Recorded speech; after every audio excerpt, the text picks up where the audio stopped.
Salut tout le monde, aujourd'hui nouvelle vidéo donc sur les ensembles et aussi un peu d'applications. Donc c'est un medley en fait d'exercices qui sont tous indépendants. Donc je vous invite à chercher l'énoncé par vous-même et puis donc à lâcher un petit like si vous pensez que la vidéo peut vous être utile. Et ensuite je vais passer à la correction directement. Allez, donc on est parti pour la première question. Donc on va supposer qu'on a A inter B égale A inter C et que l'on a aussi A union B égale A union C et montrer qu'alors B égale C. Donc on suppose le membre de gauche et on montre que B égale C, comment? Par double inclusion, on fait tout le temps comme ça de toute manière. On va prendre X appartenant à B et montrer que alors X appartient à C. Donc on a X qui appartient à B et étant donné les hypothèses de l'énoncé, on a envie d'utiliser que X appartient à A union B. Donc effectivement, comme X appartient à B, X appartient à A union B, et donc vu que A union B c'est A union C, X appartient à A union C. Donc X appartient à A ou X appartient à C. Donc maintenant on va faire une disjonction de cas. Si X appartient à A, eh bien X appartient à B et X appartient à A, donc X appartient à A inter B. Et vu que A inter B c'est A inter C, X appartient à A inter C, et donc en particulier X appartient à C. Et donc dans l'autre cas, si X appartient à C, il n'y a plus rien à montrer vu que on a déjà que X appartient à C. Dans les deux cas, X appartient à C et donc on a B inclus dans C.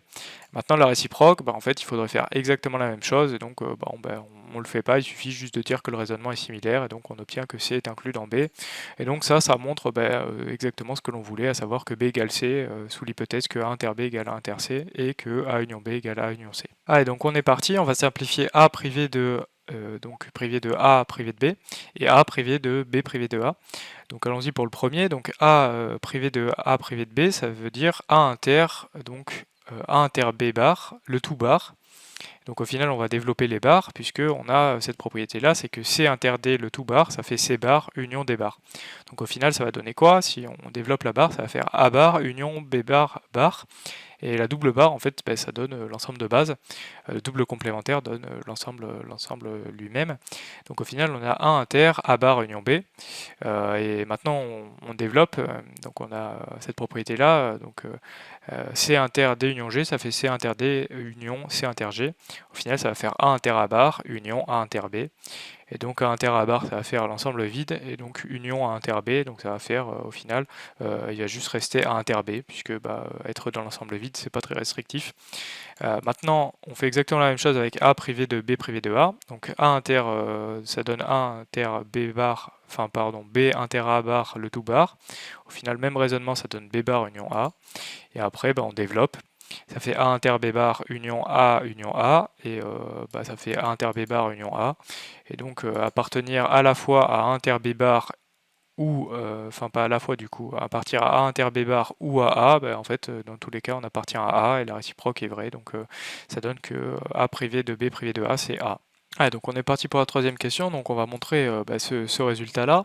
Donc on pourrait effectivement développer, mais l'expression va devenir trop compliquée, donc en fait c'est plus astucieux de remarquer que B union A inter C, ça fait A union B inter B union C, et donc ça nous donne le premier terme des intersections.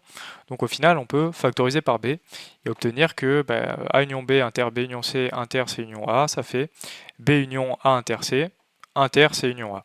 Et donc une fois qu'on a ça, on peut tout simplement développer et obtenir que c'est B inter C union A, en développant ici avec l'intersection, union donc A inter C, du coup inter C union A, donc ce terme-là, inter ce terme-là.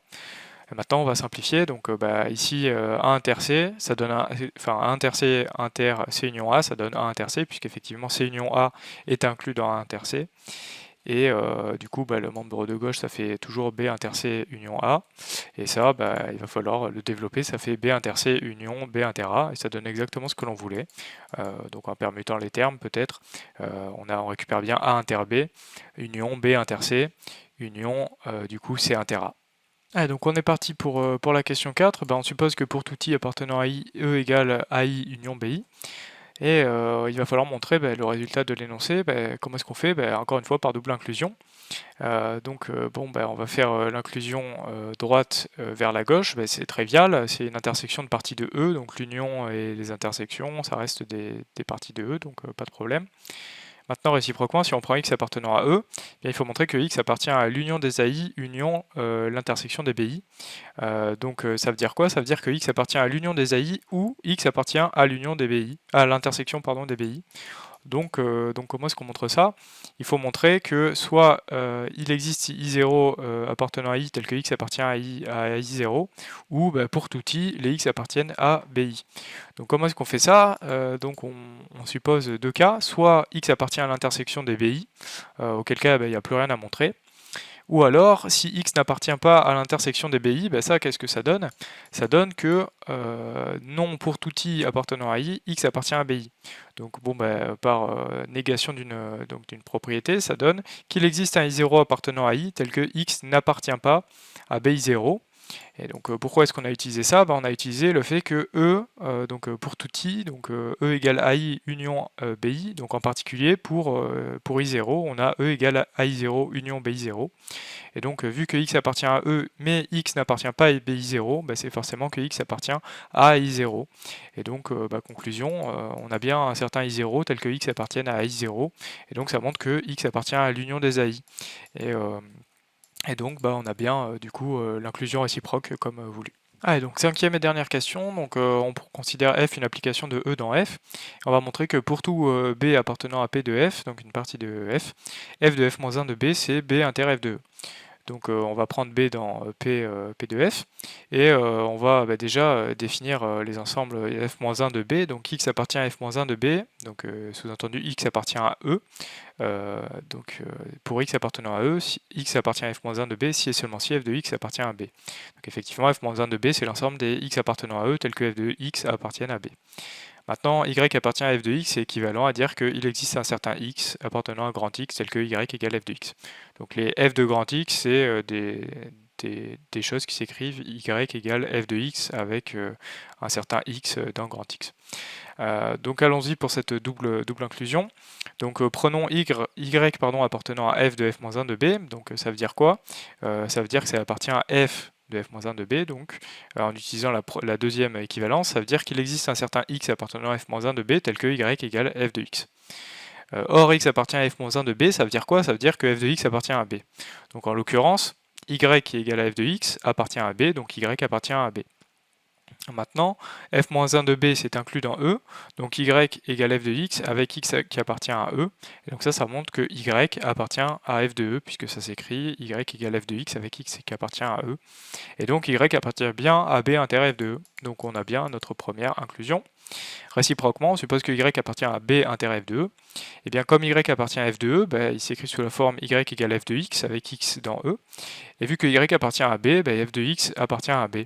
Et donc ça montre exactement que y appartient à f de f-1 de b. Donc on a bien ce qu'on voulait. Et vu que c'est vrai pour toute partie b de f, et bien on a f de f-1 de b égale b inter f de E.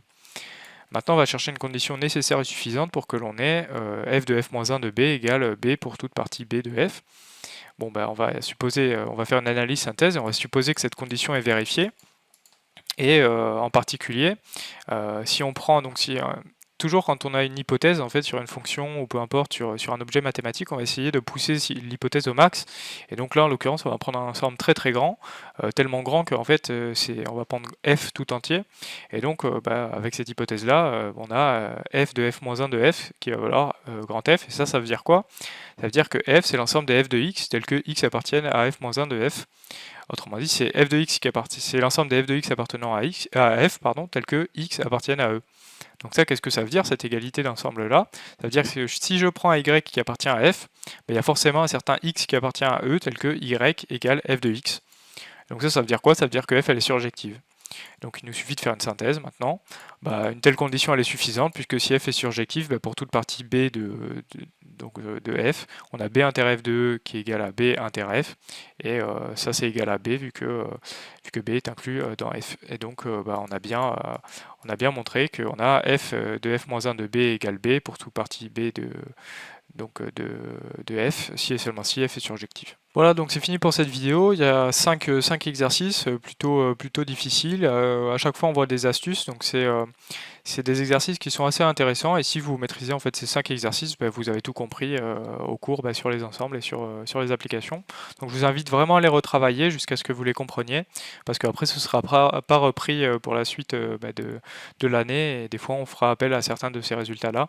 Donc voilà. En tout cas, j'espère que vous aurez appris des choses. N'hésitez pas à vous abonner, à liker, à mettre la cloche et j'espère vous retrouver sur une prochaine vidéo. Salut!